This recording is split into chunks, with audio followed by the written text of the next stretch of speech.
નવી નવી રેસીપીઓ જોવા માટે મારી ચેનલ હર્ષા કુકિંગ ગુજરાતીને સબસ્ક્રાઈબ કરો અને લાઈક પણ આપો. હર્ષા કુકિંગ ગુજરાતી ચેનલમાં આપનું સ્વાગત છે. આજે આપણે બનાવીશું ચટપટા વઘારેલા મમરા. આ વઘારેલા મમરા આપણે પાણીપુરી ફ્લેવરના બનાવવાના છીએ. પાણીપુરી ફ્લેવરના વઘારેલા મમરા કેવી રીતે બનશે તેના માટે પૂરો વિડીયો જોતા રહેજો. તો ચાલો બનાવીએ આજની રેસીપી પાણીપુરીના ફ્લેવરવાળા વઘારેલા ચટપટા મમરા. પાણીપુરી ફ્લેવરના તૈયાર થયેલા આ સેવ મમરાની ક્રિસ્પીનેસ પણ તમને બતાવું છું. જુઓ કેટલા ક્રિસ્પી તૈયાર થયા છે અને સ્વાદમાં તો એટલા જોરદાર છે કે સૌને પસંદ પડશે.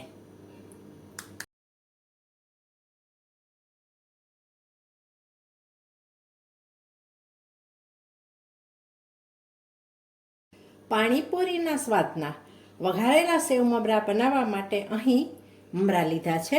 મમરા હું 200 ગ્રામ લઈ રહી છું અને આ મમરાને આપણે સૌ પહેલાં ચાળી લેવાના છે, એટલે કચરો હોય તો તે નીકળી જાય. અને ઝીણા મમરા કોઈ હોય ને એવા તો પણ ભૂકા જેવા તો પણ તે નીકળી જાય.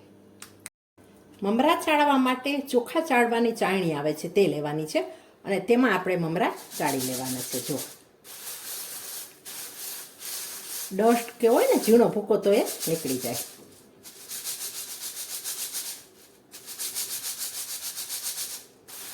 એકદમ સરસ રીતે આપણે ચાળી લઈશું.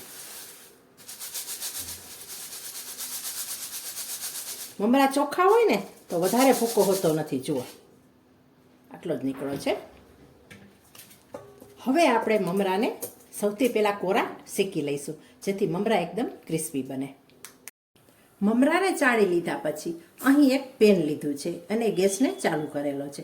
પેન આપણે જાડા તળિયાવાળું લેવાનું છે જેથી મમરા સરસ શેકાઈ શકે. બધા મમરા આપણે સૌ પહેલાં શેકી લઈએ. જેમ મેં કહ્યું તેમ આ મમરા 200 ગ્રામ મમરા છે અને મમરાને સારી રીતે એકદમ સરસ રીતે ચાળી લીધા છે અને આ મમરાને આપણે ધીમા તાપે શેકવાના છે. મમરા એટલે ધીમા તાપે શેકવાના છે અને શેકવા જરૂરી છે કે થોડીક મમરા છે એ ક્રિસ્પી બને અને તો જ આજ બનશે ને વઘારેલા સેવ મમરા પાણીપુરી ફ્લેવરના બહુ સરસ લાગશે. મમરાને થોડા આ રીતે ડ્રાય રોસ્ટ કરી લેવા.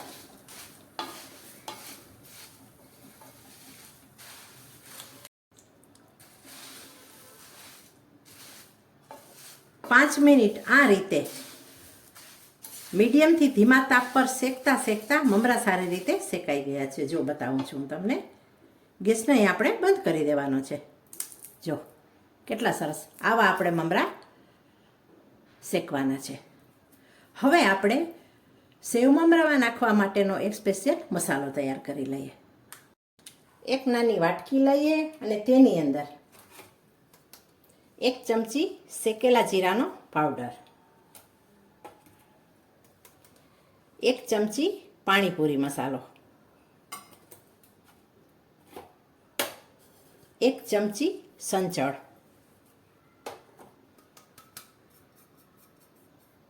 1 ચમચી ડ્રાય મેંગો પાવડર એટલે કે આમચૂર પાવડર. આમચૂર પાવડરની જગ્યાએ તમે લીંબુના ફૂલનો ભૂકો કરીને પણ એડ કરી શકો છો, પણ મને આમચૂર પાવડર પસંદ છે એટલે મેં નાખ્યું છે. પણ જે લોકોને આમચૂર પાવડરનો સ્વાદ પસંદ ના હોય ને તે લીંબુના ફૂલ પણ નાખી શકે છે. સ્વાદ પ્રમાણે મીઠું લઈ લઈએ અને 2 નાની ચમચી દળેલી ખાંડ લઈ લઈએ અને હવે આ બધું આપણે મિક્સ કરી લઈએ. તૈયાર થઈ ગયો છે પાણીપુરી ફ્લેવરના સેવ મમરા માટેનો સ્પેશિયલ મસાલો. હવે આપણે આગળની પ્રોસેસ કરીએ.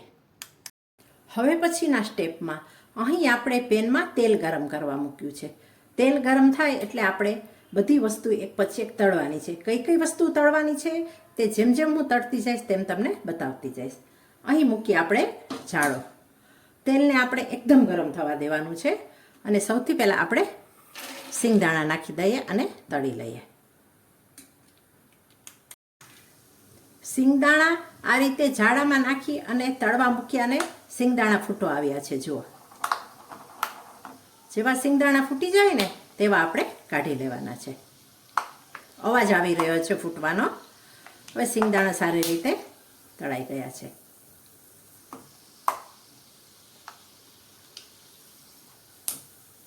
હવે સિંગદાણાને આપણે કાઢી લઈએ. તેલને આપણે સારી રીતે નિતારી લેશું.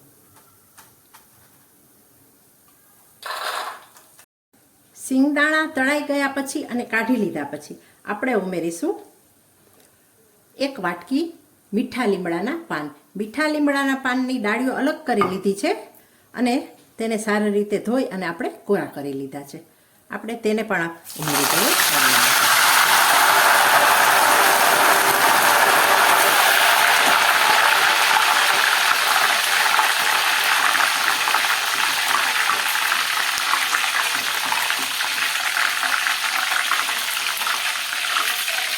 નાના પાન છે તે જાડામાંથી નીકળી ગયા છે.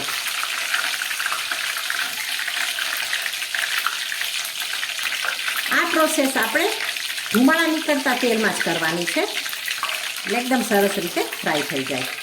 અહીં તાપ ધીમો રાખવાનો નથી.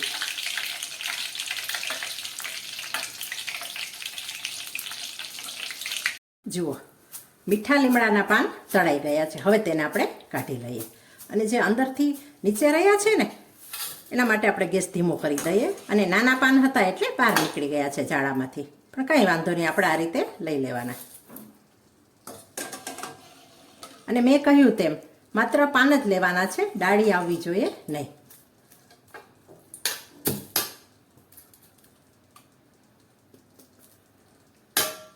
ત્યાર પછી જાળામાં આપણે એડ કરીશું 1 વાટકી ફુદીનાના પાન. ફુદીનાના પાનને પણ મેં ચૂંટી લીધા છે અને ડાળીઓ અલગ કરી દીધી છે અને સારી રીતે ધોઈ અને કોરા કરી દીધા છે.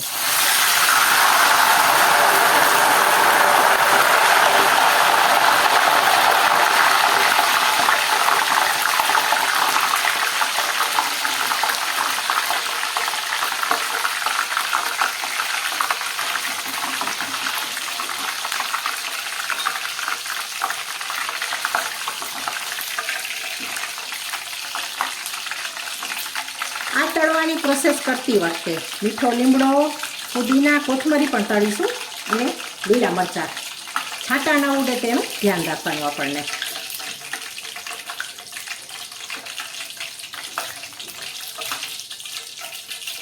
પુદીનાના પાન પણ સારી રીતે તળાઈ ગયા છે. હવે તેને આપણે બહાર કાઢી લઈએ. એકદમ જો ક્રિસ્પી થઈ ગયા છે અને અંદર છે તેને આપણે આ રીતે જાળામાં લઈ અને બીજા વાસણમાં ટ્રાન્સફર કરી લઈએ.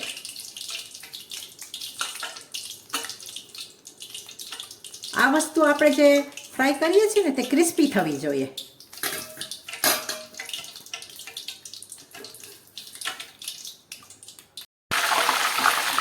કોથમરીના પાનને પણ આપણે આ રીતે એડ કરી દીધા છે. અડધી વાટકી કોથમરીના પાન લીધા છે, ધોઈ લીધી છે અને ડાળીઓ પણ અલગ કરી લીધી છે.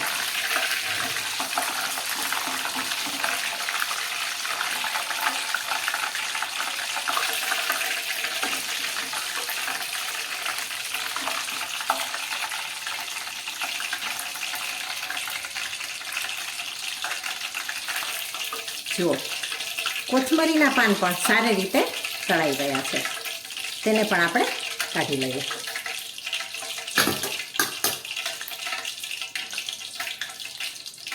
આ રીતે ફાસ્ટ ગેસ હશે ને એ તરત કુરકુરા અને ક્રિસ્પી આ બધા પાન થઈ જવાના છે. ત્યાર પછી આપણે જાળો મૂકીએ અને 7 થી 8 લીલા મરચાંને સમારી લીધા છે. તેને પણ આપણે ફ્રાય કરી લઈએ.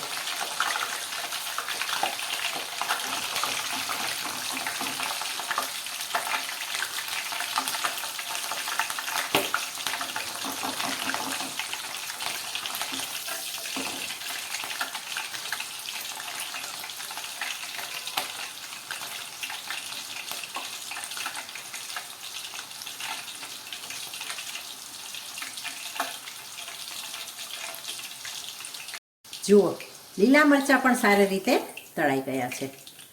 ગેસને આપણે બંધ કરી દઈએ અને લીલા મરચાંને પણ આપણે કાઢી લઈએ. મીઠો લીમડો, ફુદીનાના પાન, કોથમરી, મરચાં એ બધી વસ્તુ તળાઈ ગઈ છે.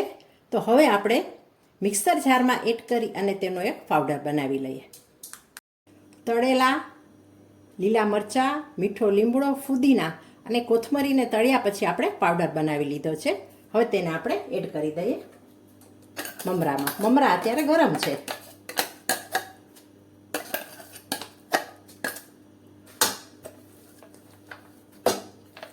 બધું આ મિશ્રણ આપણે આ રીતે મમરામાં એડ કરી દઈએ અને મિક્સ કરી લઈએ.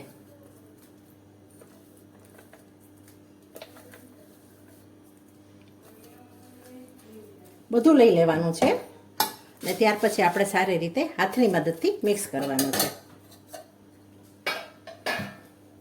આ રીતે મમરા ભાંગી ન જાય તે રીતે હળવા હાથે આપણે મિક્સ કરીશું, કારણ કે મમરા એકદમ રોસ્ટ કરેલા છે આપણે, એટલે કુરકુરા છે.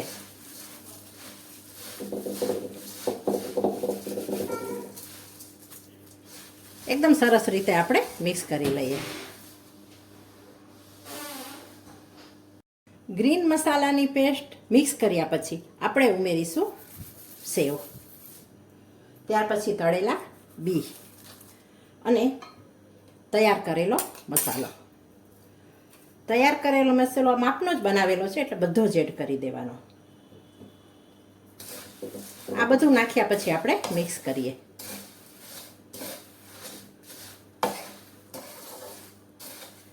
અને હવે આપણે 5 મિનિટ માટે ધીમા તાપે ગેસ પર રોસ્ટ કરીશું. એટલે કોઈ ભેજ હોય ને મસાલાની અંદર તો નીકળી જાય અને આપણો ચેવડો એકદમ સરસ ક્રિસ્પી બને. કેટલો સરસ કલર આવ્યો છે જુઓ. આવા સેવ મમરા તમે ન બનાવ્યા હોય ને તો ચોક્કસ ટ્રાય કરજો, બહુ સરસ લાગશે. બાળકોને પણ પસંદ આવશે, નાના મોટા સૌને ગમશે. અને મહેમાનને નાસ્તામાં આપશો તો તેઓ પણ ખુશ થઈ જશે. હવે આપણે ગેસ પર ચડાવીશું અને 5 મિનિટ માટે આપણે ધીમા તાપે રોસ્ટ કરીશું. અહીં ગેસ સ્ટાર્ટ કરેલો છે અને પેનને આપણે આજે મસાલાવાળા સેવ મમરા છે તે સાથે જ આપણે ગેસ પર રોસ્ટ કરવા માટે રાખ્યા છે. અને આ રીતે આપણે ચલાવતા જઈએ અને રોસ્ટ કરતા જઈએ. તાપ આપણે ધીમો રાખવાનો છે, જેથી નીચેથી મસાલા કે કાંઈ બળી ન જાય.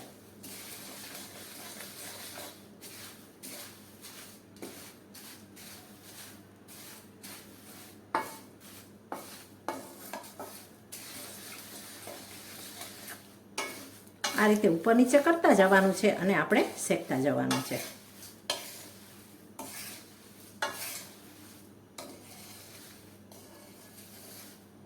અને હવે ચાખી જોવાનું છે. જો કોઈ વસ્તુની જરૂર હોય તો તમારા ઘરમાં જે રીતે ખવાતું હોય ને જેવો સ્વાદ પસંદ હોય તેવું થોડું ઉમેરી શકાય.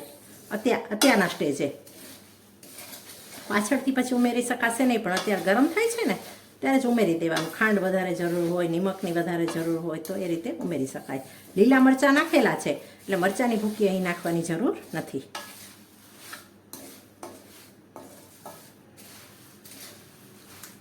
મિનિટ ધીમા તાપ પર ઉપર નીચે કરી અને રોસ્ટ કરતા જતા હતા આપણે. મમરા સારી રીતે રોસ્ટ થઈ ગયા છે અને કુરકુરા પણ બહુ સરસ છે. એટલા સરસ ફ્લેવરવાળા બન્યા છે ને. ફુદીનો, મીઠા લીમડાના પાન, કોથમરી, બહુ સરસ ચટપટો મસાલેદાર પાણીપુરીના ફ્લેવરવાળો ચેવડો તૈયાર થયો છે. ગેસને આપણે બંધ કરી દઈએ અને હજુ તપેલું ગરમ છે એટલે થોડી વાર રાખીશું ને તો વધારે ક્રિસ્પી બનશે અને ત્યાર પછી આપણે ભરીશું. એ પહેલાં આપણે સર્વિંગ કરી લઈએ અને ત્યાર પછી આપણે ઠંડા થઈએ એરટાઈટ ડબ્બામાં ભરી લેશું. મહિના દિવસ સુધી બગડતા નથી અને ખાવામાં બહુ સરસ નવીન સ્વાદના આ સેવ મમરા તૈયાર થઈ. જો હું બતાવું છું તમને કેટલા સરસ. આપણે સર્વિંગ પ્લેટમાં લઈ લઈએ. જો કેટલા સરસ ચટપટા, મજેદાર અને નવા પ્રકારના, નવા સ્વાદના અને નવા ફ્લેવરના પાણીપુરી ફ્લેવરના સેવ મમરા બનીને તૈયાર થઈ ગયા છે. નવા પ્રકારના પાણીપુરી ફ્લેવરના આ ગ્રીન વઘારેલા મમરાનો ચેવડો, કે જે વઘારેલા સેવ મમરા પણ કહી શકાય, એ તમને કેવો લાગ્યો? પાણીપુરી ફ્લેવરના આ વઘારેલા સેવ મમરાનો વિડીયો પસંદ આવ્યો હોય તો વિડીયોને વધુને વધુ લાઇક કરજો, શેર કરજો, કોમેન્ટ કરજો અને ચેનલ પર પહેલી વાર આવ્યા હો તો ચેનલને સબસ્ક્રાઈબ પણ કરજો. હવે મળીશું આવી જ એક અવનવી રેસીપી સાથે. Thanks for watching.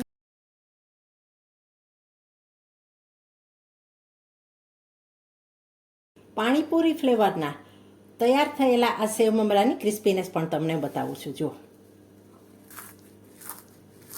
કેટલા ક્રિસ્પી તૈયાર થયા છે અને સ્વાદમાં તો એટલા જોરદાર છે કે સૌને પસંદ પડશે.